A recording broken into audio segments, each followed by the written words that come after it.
Hello friends, जय माता दी। आज फिर से एक बार बहुत दिन के बाद में आपके अपने चैनल लाइफ ब्यूटी में मैं फिर तुर्ती आपके सामने हूँ। काफ़ी टाइम के बाद में मुलाकात हो रही है आप सबसे। प्रीवियस जो भी रहे हैं कंटेंट्स, जो भी पॉइंट्स रहे हैं इस बात के लिए कि कैसे कैसे हम बना सकते हैं लाइफ को और खूबसूरत, अपने वे ऑफ थिंकिंग, सोचने के तरीके में एक बदलाव के साथ में, उस पर आप सब ने अपनी प्रतिक्रियाएं दी हैं हमेशा और बताया कि सभी बातें आपके लिए बहुत अच्छी हैं, उन्हें आपने प्रयोग में लाया तो वो उससे आपको लाभ हुआ है, जान के अच्छा लगा। सो चलिए फिर से हम यहाँ पर हैं और आपको एक बात सोचने की है कि होता क्या है। आज हम बात करेंगे इस बात पर कि कैसे हम लाइफ को अपनी सोचने के तरीके में थोड़ा सा चेंजमेंट करके एक बहुत स्थिर, बहुत काम, बहुत पीसफुली वे पे लेकर जा सकते हैं।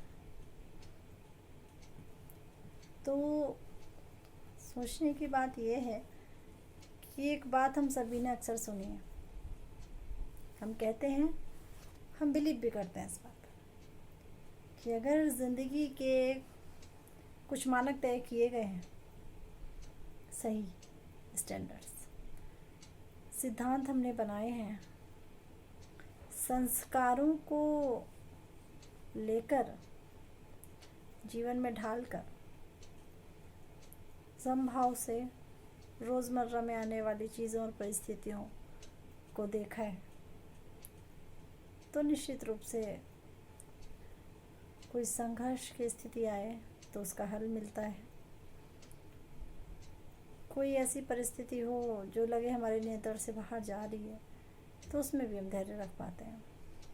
अब जब बात संस्कार की करते हैं तो संस्कार बहुत सारे होते हैं, संस्कार मिलने के सोर्स बहुत से होते हैं। तो जैसे आप सोचेंगे बहुत से कैसे, संस्कार तो ऑब्वियसली माँ बाप से ही मिलते हैं, बिल्कुल सही बात है। जन्म से या यूँ कह लें जन्म के पहले से ही वो एक व्यवहार, एक माहौल, एक बातें जो हमारे आसपास में होती हैं वो हमारे संस्कारों को बनाती हैं। कि वो संस्कार होते हैं जो मिलते हैं हमें अपने परिवार से, अपने माता पिता से, अपने सराउंडिंग से। और लेकिन यहाँ पर कुछ ऐसे संस्कार भी होते हैं जब हम थोड़े बड़े होते हैं, हम घर से बाहर निकलते हैं, अपने विद्यालय से, पास पड़ोस से, संग में आने वाले अन्य लोगों से धीरे धीरे हम उन्हें अपनाते हैं कुछ कुछ करके। लेकिन क्या आप जानते हैं कि ये जितने भी संस्कार हैं जो हम यहाँ पर आकर अपनाते हैं, उनको सीखने की प्रक्रिया में खुद में जोड़ते जाते हैं, ये वो संस्कार हैं जो हमारे चारों तरफ के इस बाहर की दुनिया के, बाहर के आवरण के संस्कार हैं, बाहर के संस्कार। तो फिर एक सवाल उठता है, इनर सैक्रामेंट्स, अंदर से संस्कार जो हों इनबिल्ट आपके अंदर, वो कौन से हैं? वो कॉमन सैक्रामेंट्स हैं, वो कॉमन क्वालिटीज़ हैं जो सब में बराबर हैं, सभी चाहे वो कोई महिला हो, पुरुष हो, कोई बच्चा हो, सब में है। मतलब every human soul, human being जो है, ये सारा वो हमारे आंतरिक संस्कार है। उन आंतरिक संस्कारों में जब भी बात चलती है तो कुछ चीज़ें हैं, जैसे सबसे पहले बात कर लें शांति की, जिसकी सबसे ज़्यादा तलाश है आजकल सबको, पर वो है कहाँ, हम ढूंढ नहीं पाए।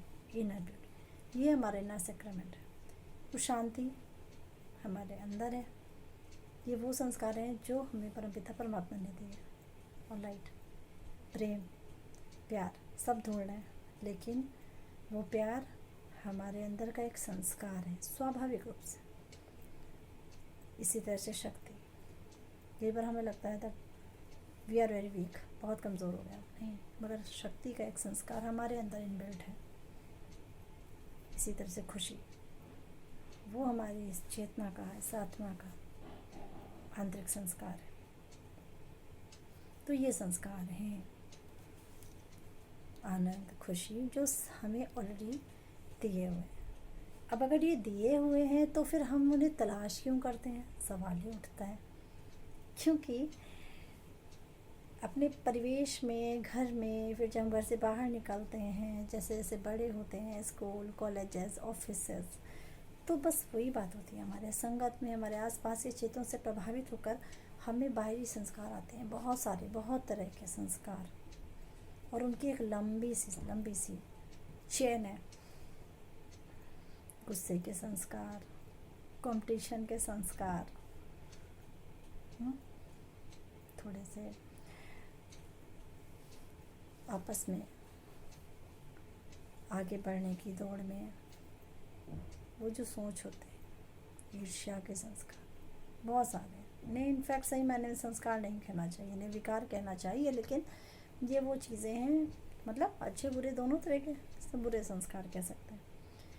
तो उनका प्रभाव इतना ज़्यादा हो जाता है कि जो हमारे वो आंतरिक संस्कार हैं, जो हम लेकर आए हैं, जो हमारे साथ हमेशा से रहे हैं, हम सभी में रहे हैं, वो सप्रेस होते जाते हैं, वो कहीं खो जाते हैं, वो कहीं दब गए हैं। क्योंकि ज़्यादातर हमने अपने दिमाग को एक ही दिशा में कमांड दे के रखा है। हमें लगता है कि जो भी बाहरी चीज़ें हैं, जो भी बाहरी परिवेश है, जो भी बाहर की परिस्थितियाँ हैं, हम उनकी तरह ही सोच पाते हैं, या हमारा मूड डिपेंड करता है उन पर, और हम वैसा ही कर पाते हैं, वैसे ही बन पाते हैं, वैसे ही चल पाते हैं। और यही वजह है कि देखिए, हमने खुशी तलाश करी तो भी शायद बाहर की चीज़ों में, और इसी तरह से जब हम कभी उदास हुए, दुखी हुए, तो भी आउटर वर्ल्ड की चीज़ों में। कैसे हम कहते हैं ना कि हम कहीं पर गए थे, वो जगह इतनी अच्छी थी कि मुझे खुशी हुई। हम किसी इंसान से मिले, वो इंसान इतना अच्छा था कि हमें बड़ा अच्छा लगा है। और हम तो वैसे बहुत शांत रहते थे, मगर कोई हमें इतना बुरा इंसान मिला है जिसकी वजह से हम परेशान हुए हैं, जिसकी वजह से हमें गुस्सा आ गया। वैसे हम कभी गुस्सा नहीं करते हैं, राइट। तो मतलब इन सारी चीज़ों को हमें ऐसा लगता है कि हमारे मन की जो स्थिति है ना, वो इनसे बनेगी, ये सारी चीज़ें हमें अफेक्ट करेंगे और तब ऐसा होगा। जबकि वास्तव में ऐसा नहीं था, ऐसा है भी नहीं, बस एक अभ्यास वाली बात है। तो ये अभ्यास अगर करते हैं तो बहुत अच्छा होता है, हमारे खुद के लिए भी और बाहर, हमारे आसपास में, हमारे रिलेटिव्स, हमारे दोस्त, मित्र, जानने वाले, सबके लिए भी। क्योंकि हम एक ऐसे टाइम, एक ऐसे एरा में रह रहे हैं दोस्तों, जहाँ पर हर व्यक्ति की कोई ना कोई चाहना है, चाह रहा है, क्या, कैसे, प्यार, सम्मान, पोजीशन, पावर चाह रहा है। तो हर जगह पे जब हम निकलते हैं, लेकिन सवाल ये है, मान लीजिए एक फैमिली में 4 मेंबर हों, और वो चारों ही चाहते हैं, वो चारों ही चाहते हैं प्यार, चारों ही चाहते हैं सम्मान, चारों ही चाहते हैं पोजीशन, चारों ही चाहते हैं किसी की नज़र में अपनी बहुत अहमियत। अच्छी बात है, लेकिन अगर इन चाहने वालों के बीच में कोई मेंबर, कोई व्यक्ति घर में, परिवार में, मोहल्ले में, समाज में ऐसा भी तो होना चाहिए जो दे सके। मतलब सब अगर चाह रहे हैं तो इसका मतलब तो ये होता है कि सबके पास उन चीज़ों की कमी है, शांति की कमी है, प्यार की कमी है, सुकून की कमी है, और सब एक दूसरे से चाह रहे हैं, मगर फिर देगा कौन? तो मुझे लगता है कि ये देने वाले के जो रोल आता है, ये जिम्मेदारी हमें उठानी चाहिए, और हम उठा सकते हैं। आप कहेंगे ऐसे कैसे, मतलब बहुत चैलेंजिंग काम है। बहुत चैलेंजिंग नहीं है, पर थोड़ा अभ्यास वाला है। जैसे कि हम सभी जानते हैं कि हमारा धर्म क्या है, हमारा तो धर्म ही है। हम ये बोल देते हैं बातों में, हिंदू धर्म, बौद्ध धर्म, जैन धर्म, ना, नहीं, वास्तव में जो हमारा धर्म है वो है आदि सनातन देवी देवता धर्म। तो हमारे धर्म में ही ये है कि देवी देवता धर्म है। और आप कहेंगे ऐसे कैसे, तो आप सोचो, जैसे सभी के, हम सबके ही परिवार में हम कहते हैं ना, ये हमारी कुल देवी हैं, ये हमारे कुल देवता हैं। तो जब हम ऐसा कहते हैं, हमारे अपने रिवाज हैं, तो उसका क्या मतलब होता है? कुल देवी, कुल देवता, मतलब हम उस कुल के ही हैं जिस कुल के ये देवी देवता हैं। देवता देवता क्यों हैं? देते हैं, इसीलिए उनकी ब्लेसिंग्स क्या हाथ हमेशा ऐसे रहते हैं। हम क्या करते हैं, ये चाहिए ये चाहिए, है ना भाई। तो हमें तब अपने उस स्वरूप को याद करना चाहिए कि नहीं, सारे लोग जो अपेक्षाएं रखते हैं वो अपेक्षा हम पूरी करने वाले बने, और हमारे पास है भी। वो जो आंतरिक संस्कारों की बात मैंने कही है शुरुआत में, हमारे पास है भी सारा कुछ, तो परमात्मा ने हमें दिया हुआ है। प्यार भी, सुकून भी, खुशी भी, आनंद भी, शक्ति भी। बस एक डेफिनेशन गलत हुई ना, जब हमें लगा कि बाहर की चीज़ों से हम कंट्रोल होते हैं, तो हमने उसे स्वाभाविक माना। किसी की वजह से बहुत परेशान हुए, बहुत दुखी हुए, कभी हमने आंसू बहाए तो हमें लगा कि उसने हमारे साथ इतना गलत किया, इसलिए ही ऐसा हुआ कि हम रो रहे हैं या हम परेशान हैं। पर कहीं ना कहीं क्या होता है कि ये जो हमसे बाहर की चीज़ें, या ये कह सकते हैं जो बाहरी जगत की परिस्थितियाँ, चीज़ें, सर्कमस्टेंसेस, घटनाएं हैं ना, ये कभी हमारे कंट्रोल में नहीं हो पाएंगी। क्योंकि आप देखो, पहले की तुलना में अभी ये सारी चीज़ें आउट ऑफ कंट्रोल हो रही हैं हर जगह, रिश्तों में, परिवार में, समाज में, ऐसी ऐसी चीज़ें हो रही हैं। इनफैक्ट आप बहुत दूर नहीं जाइए, आप एक छोटे से स्तर पर लीजिए, अपने बच्चों की ही बात लीजिए। जैसे हम लोगों में से तो बहुत जने मतलब उस पे टाइम पे होंगे जब हमारे माँ बाप ने कहा बैठ जाओ तो हम बैठते थे, खड़े हो जाओ तो खड़े हो जाते थे, ऐसा करना है, ये पढ़ना है, दैट इज़ ओके, और हम मानते थे। लेकिन अभी तो हर बात पर एक सवाल आता है, नहीं मानते। वो छोटे छोटे से कॉन्फ्लिक्ट, विचारों की मतभेदता, वो तो अपने बच्चों में भी है, तो फिर बड़ों में, साथ के लोगों में, हाँ वो तो और ज़्यादा है ना। तो इसी वजह से सबसे बेहतर तरीका क्या है इन चीज़ों से सामंजस्य बिठाने के लिए, कि हम वो अपेक्षा जो सब हमसे रखते हैं, जो इन चीज़ों में सबसे ज़्यादा ज़रूरत होती है, उसे अपनाएं, अपने आप को डेवलप करें, अपने आप के बारे में रुककर थोड़ा सोचें। मेडिटेशन, ध्यान, ये सारी प्रक्रियाएं जो बनाई गई हैं वो कहीं ना कहीं हमको इसी बात का एहसास कराती हैं, रियलाइजेशन करवाती हैं कि नहीं, हम उस पावर को, अपनी सेल्फ पावर को पहचान सकें और उस पर काम कर सकें। तो मुश्किल नहीं है ये सोचना, क्योंकि बाहर जो भी परिस्थिति होगी, एवरी टाइम याद रखिए वो हमसे बाहर होगी, मगर जो हम हैं, मैं हमेशा बोलती हूँ, हम क्या हैं, हम ये चेतना है, पॉइंट ऑफ पावर। तो हमारे अंदर, मन के अंदर कोई भी बाहरी परिस्थिति कभी नहीं जा सकती है, कभी नहीं जा सकती है। बस अपने आप को हमें ये बताना है, अपने मन को हमें ये सिखाना है, अपने आप को ये याद दिलाना है कि नहीं, वी आर पावर, वो शक्ति हम में है, वो धैर्यता हम में है, और सोर्स ऑफ अंडरस्टैंडिंग, वो समझ का जो स्रोत है वो भी हम में है। तो हम, ये चुनाव हमारा है। बाहरी कोई भी स्थिति आती है, किसी की जॉब चली जाए, बहुत सारी चीज़ें, घर का कोई सदस्य साथ छोड़ दे, कोई हमसे दूर हो जाए, रिश्तों में कड़वाहट हो, कुछ भी हो, लेकिन हमेशा हमेशा अपने आप को, अपने मन को यह एहसास दिलाना है कि क्या सही है और क्या सही नहीं है। लोग कहते हैं हमारे मन ने ऐसा सोचा इसलिए हमने ऐसा किया, नहीं नहीं नहीं, इस बात को बदलना है, ये रॉन्ग डेफिनेशन है। मन तो हमेशा हमेशा एक छोटे बच्चे की तरह होता है, और छोटे बच्चे को हमेशा डिसिप्लिन रखने की ज़रूरत होती है, सिखाने की ज़रूरत होती है, अनुशासन की ज़रूरत होती है। तो हमें मन को ये सिखाने की एक छोटा सा अभ्यास चाहिए कि नहीं, क्या सही है, क्या कैसे सोचना चाहिए। तो पहले हम लोग कहते थे पहले सोचो फिर बोलो, लेकिन नहीं, अब एक अवधारणा ये भी आनी चाहिए कि हम खुद को ये बता सके क्या सोचना है। सोचकर बोलना तो ठीक है, मगर सोचकर बोलना ही नहीं है, सोचकर सोचना भी है। क्योंकि हम जो सोचेंगे उसका एक वाइब्रेशन होगा हमारे आसपास, हमेशा उसका एक ओरा होगा, उस ऊर्जा की एक ताकत होगी, और वो ही प्रभावित करती है इन सारी बाहरी परिस्थितियों को, आने वाले सारे संघर्षों को, हर उस घटना को। तो जिस दिन आपने ये रियलाइज़ कर लिया, जिस दिन इस बात को पक्का कर लिया कि जिन चीज़ों को हम ढूंढते हैं ना बाहर, प्यार को, शांति को, खुशी को, वो सारी हमें हमारे अंदर है, ठीक है।